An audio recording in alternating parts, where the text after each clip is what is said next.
We might renew our vows She with him hates wearing it. these. Meghan Markle's publicity stunt trip to Chicago has just blown apart Prince Harry's UK security lies. Something unexpected just happened, and it's raising a lot of questions.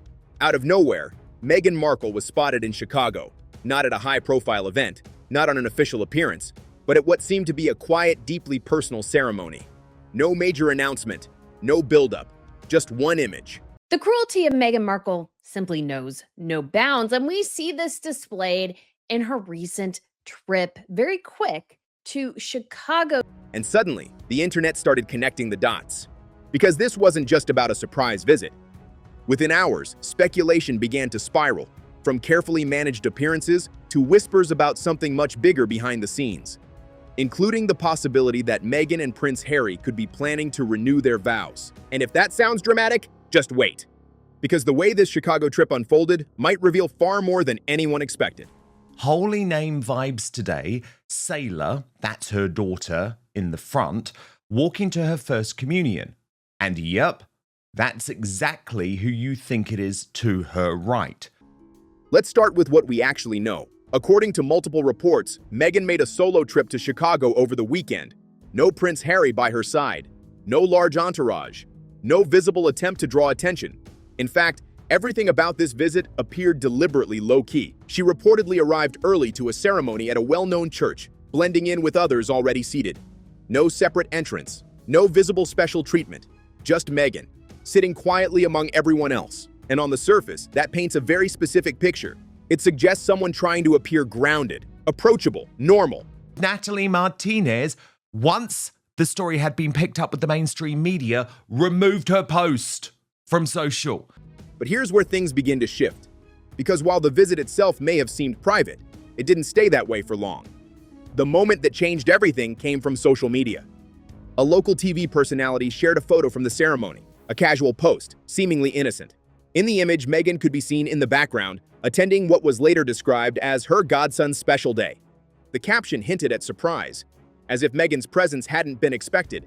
And that's important, because if this was truly a private, personal moment, Apparently it was her godson's first communion. If that's the case, why did her friend Natalie Martinez act like she didn't know Meghan would be there?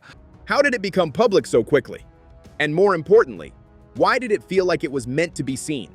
Things took an even stranger turn shortly after. As the image began circulating and gaining attention, it didn't just stay within small online circles. Major outlets picked it up almost immediately. Articles appeared, details emerged, sources began confirming specifics about Meghan's trip, where she went, why she was there, and how she behaved during the ceremony. People thought this was a great thing that Meghan had made the rare solo trip and that she arrived early to Holy Name Cathedral without any special accommodations. The narrative formed fast, too fast, some might say, and then the original post disappeared, deleted, gone, just as the story was reaching wider audiences. Now, that raises a critical question. If this was simply a spontaneous moment, a quick social media share, why remove it? Why erase the very thing that brought attention to the visit in the first place? Some believe it was coincidence. Others aren't so sure. The first communion of her godson, who we've never heard of before, but yet she won't go and see her father, her father-in-law, her nephews, her niece, her siblings. Like, she won't go see any of them, no matter what the cost is, but she's willing to go and attend this first communion, which I think, I mean, it's a big deal within the Catholic faith, obviously, but I just don't think it was something that was necessary for her to do. Given the distance, everybody would understand why she wouldn't go. Because when you look at the sequence of events, the timing, the exposure, the immediate media pickup, it starts to feel less like an accident and more like something carefully guided, not forced, not obvious, but nudged just enough to create a specific narrative. And that narrative, it presents Meghan in a very particular light. Not as a global figure surrounded by constant attention, but as someone who can quietly attend a personal ceremony, sit among others, and move through a major city without disruption. Relatable, accessible, uncomplicated, but at the same time, highly visible. Why delete Natalie? Don't worry, I won't post your child, but this picture was found on X that you posted, starting to make me wonder that this was done specifically just to get PR for Meghan. Please tell me you didn't use your own child for another woman's game. It's quite sad if you did. Because despite the low-profile setting, the world still found out, quickly. So now we're left with two possibilities. Either this was a genuinely private visit that unexpectedly became public, or it was a carefully timed moment designed to appear organic, while still reaching exactly the audience it needed to reach. And if it's the second option, then Chicago might not have been just a random destination. It might have been the perfect stage. When you connect this Chicago moment to everything currently happening around Meghan Markle, the situation starts to look much more calculated than it first appeared. This isn't just about one event in one city. Soon as the article was posted, you deleted, starting to think that wasn't a coincidence. And of course it wasn't. Natalie Martinez is a journalist, a TV reporter. She knows how this game works. She specifically pointed out that it was Meghan in the picture with her child. So of course this was all planned. There are several specific elements that make this stand out. First, the timing. Meghan has recently been appearing more in public, but in very controlled ways. Smaller settings, carefully chosen interactions, and moments that are easy to share online. Second, the media tone around her has noticeably shifted. Some outlets are now focusing more on portraying her as approachable and grounded, rather than distant or controversial. And third, there are increasing hints and conversations around her relationship with Prince Harry, especially with that recent comment about possibly renewing their vows. When you look at all of that together, Chicago doesn't feel random. It feels like part of a sequence. Now let's look at how this specific situation unfolded, step by step, because that's where things become very clear. A photo appears online, posted by a local TV personality who attended the same ceremony. The post includes Meghan in the background and suggests her presence was unexpected. But let's just remember, Prince Harry and Meghan Markle are claiming that they need guaranteed constant security protection from the British taxpayer because they are so under threat in the United Kingdom. And it is just impossible, given how famous they are and given their royal role, for them to travel around just like Meghan did. Not only coast to coast in America, but to really one of the most dangerous cities in the world. Within a very short time, major media outlets pick up the story, not just mentioning that Meghan was there, but providing detailed information, that she traveled alone, that she attended her godson's ceremony, that she arrived early, and that she sat among other guests without any special arrangements. That level of detail appearing so quickly is unusual. Normally, when something is truly accidental or spontaneous, the first reports are vague. Information comes out slowly. But here, the story was fully formed almost immediately. That suggests that journalists weren't relying only on the photo. They had additional input, most likely from sources connected to Meghan's circle. And that's where one specific phrase becomes important. Multiple reports referenced a source close to Meghan. This is not random wording. In media, that kind of phrase usually indicates that the information is coming from someone with direct knowledge of the situation. She did this a week after King Charles and Queen Camilla left the United States. She is willing to travel halfway across the country to see the first communion of her godson, whom we've never heard of before, have no idea who it is, and yet will not make a trek to Washington, D.C., Philadelphia, or New York to ensure that King Charles can see his own grandchildren, and she is flaunting that. It doesn't mean Meghan herself spoke publicly, but it does mean the narrative is being shaped by people who are close enough to influence how the story is told. If you look at what those sources emphasized, the messaging becomes very consistent. Every report highlights the same details. Meghan arrived early. She did not use a separate entrance. She sat with others, and she did not request special treatment. These are not random details. They all point in one direction, presenting her as someone who can blend in and move normally in a public setting. When multiple outlets repeat the same specific points, it usually means those details were intentionally shared.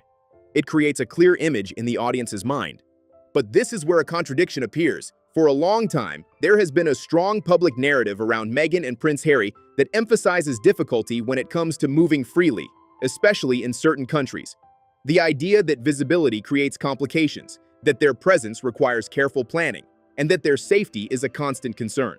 So unfortunately, while Meghan thinks that this briefing to People magazine makes her look cute and like one of us and very sort of low maintenance, something we know she isn't, by the way, But of course, she's trying to do this to get some decent PR after the Australian disaster.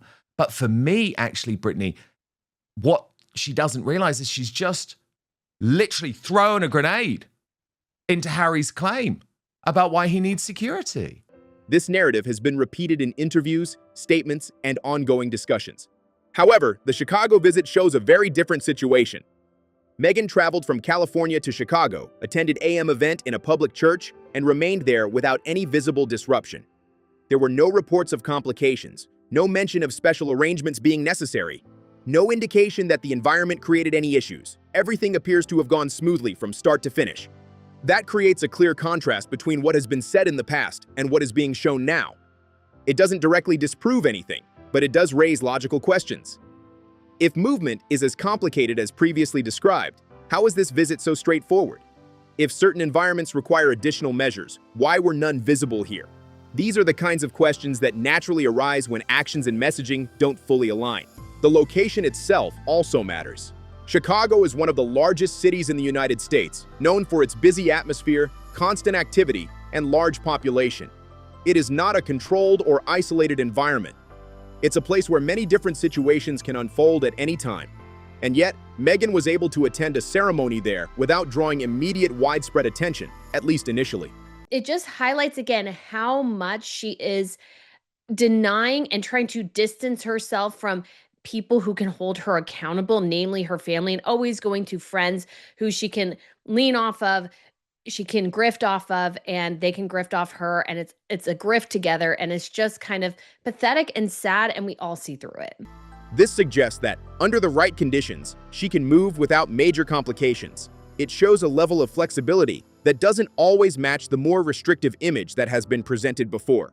Another important detail is how the story evolved after the initial post. The image spreads quickly, media outlets publish detailed reports, and then the original post is deleted. This sequence is significant. If the goal had been to keep the moment private, the image would likely not have been posted at all. If it had been posted accidentally, the reaction would usually be slower, with less immediate structured coverage. Instead, what we see is a clear progression. First, the appearance becomes visible through social media. Second, it is confirmed and expanded by media outlets with detailed information. Third, the original source of the image is removed, while the story continues to circulate. This pattern suggests a level of control over how the information is introduced and then managed. When you break it down, the sequence looks very structured. But she won't go to see her father, father-in-law, nephews, nieces, siblings. A decision like this shows Meghan Markle's true colors, I think. We haven't heard much about this godson, but she clearly has actual family she could care about and clearly doesn't. I find that sad. Meghan arrives quietly in Chicago. A photo reveals her presence in a subtle way. Media outlets quickly provide context and details. The original post disappears, but by that point, the story has already spread widely. Each step serves a purpose. The initial image creates curiosity. The media coverage provides explanation. The deletion adds an extra layer of intrigue. Taken together, these elements form a consistent narrative. Meghan is shown as someone who can attend a personal event without disruption, who can blend into a public setting, and who can still generate widespread attention even from a low-profile appearance. This is why the Chicago trip stands out, not because of the event itself, but because of how it was revealed, how it was reported, and how it fits into the broader context of her current public image. And when you combine this with everything else happening at the moment, the shift toward more informal appearances, the increased focus on relatability, and the introduction of new talking points like the idea of renewing vows. If Meghan had any security worries about the Philippines, well, your dad's in America now. Brittany, like, what's stopping you? You got on the plane to Chicago to go and, go and see this godson that we've never heard of at his Holy Communion. What's stopping you seeing your dad? Nothing. It becomes clear that this is not just an isolated situation. It is part of a larger pattern, a pattern where each appearance, each comment, and each media moment contributes to shaping a specific image. So the key question is no longer just what happened in Chicago. The real question is why this happened now, in this exact way, and how it connects to what might happen next. Because when you look at the sequence of events closely, it doesn't feel like a random visit. It feels like the beginning of something more structured. Now, this is where everything takes a much more unexpected turn, because the conversation around Meghan doesn't stop at Chicago. In fact, for many people, that trip only became truly significant after a particular moment started circulating online. A short clip, seemingly lighthearted at first, where Meghan is interacting, laughing, opening gifts, and then suddenly making a comment that caught attention almost instantly.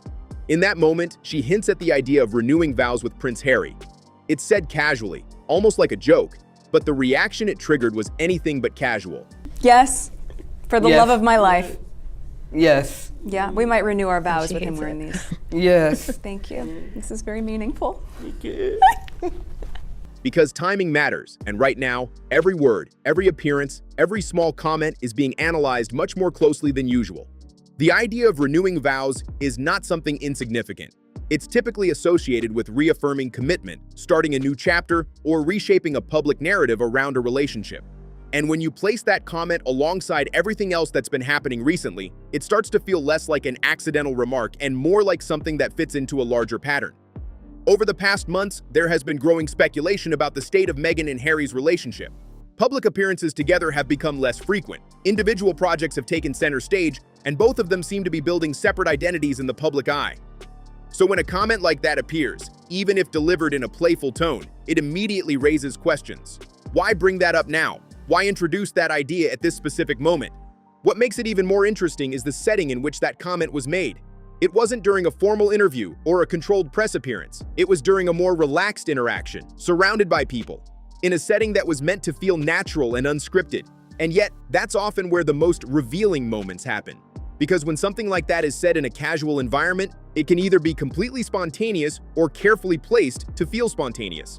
A source also told people that Meghan arrived early to the church and waited with other families and friends in the pews. Oh, she's just like us, folks.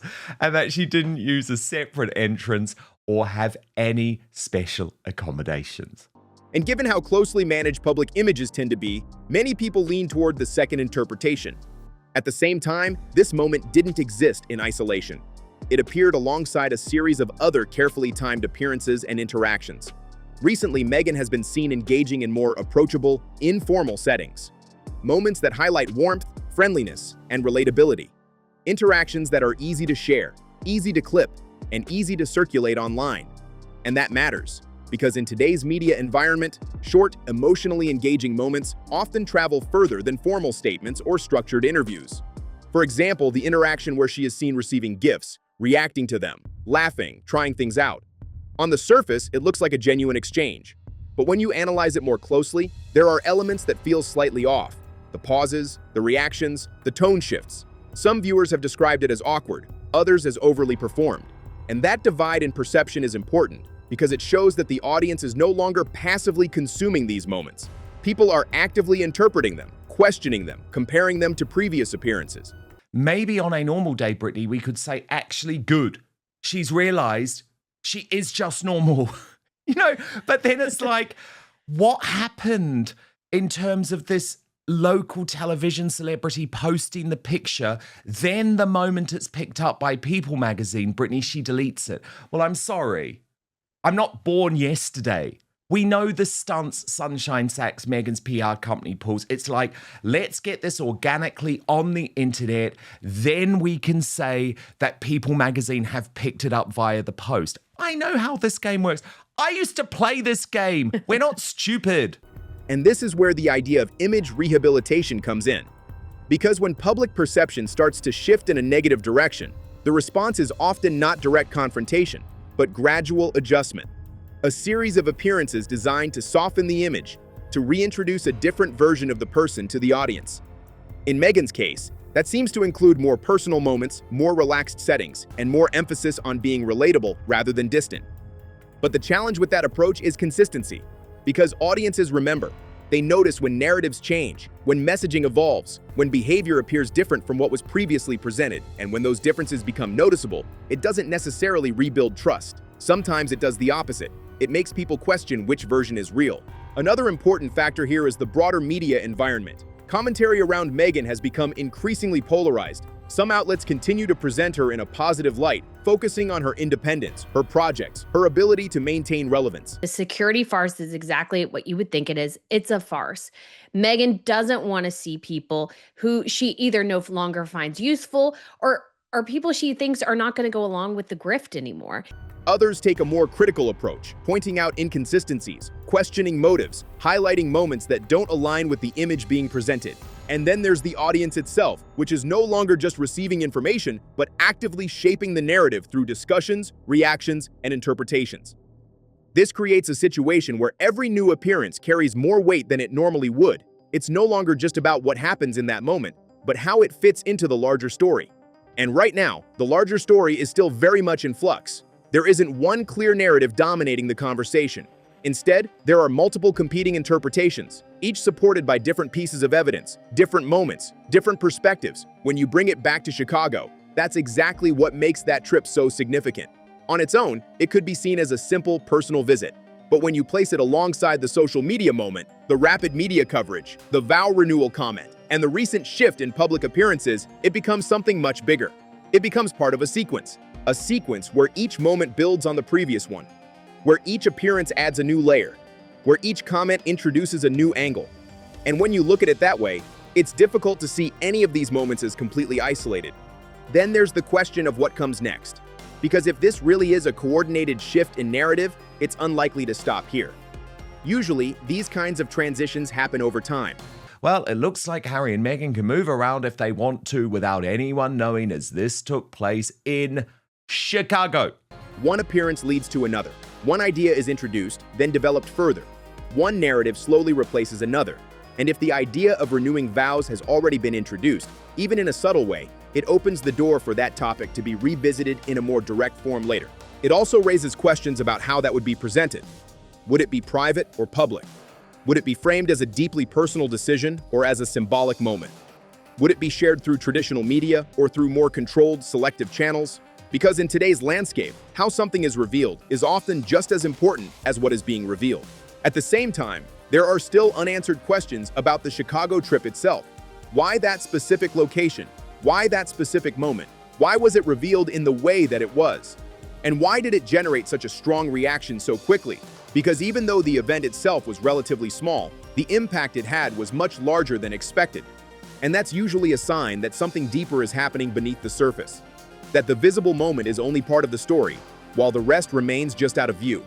Not hidden completely, but not fully explained either. So when you take everything into account, the Chicago appearance doesn't feel like a standalone event. It feels like a starting point, a moment that introduces a new phase, a new direction, a new set of possibilities. And whether that leads to something as significant as a public vow renewal or simply a continued shift in public image, one thing is clear. This story is not finished. In fact, it may have only just begun. And that's where we're going to leave it for today, because this story is clearly still unfolding.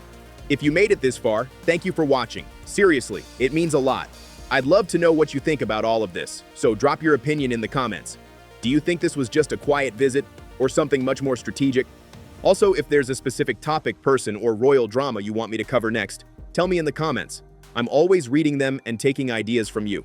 And don't forget to subscribe to Crown Clash because I'm posting new videos every single day, keeping you updated on everything happening right now. See you in the next one.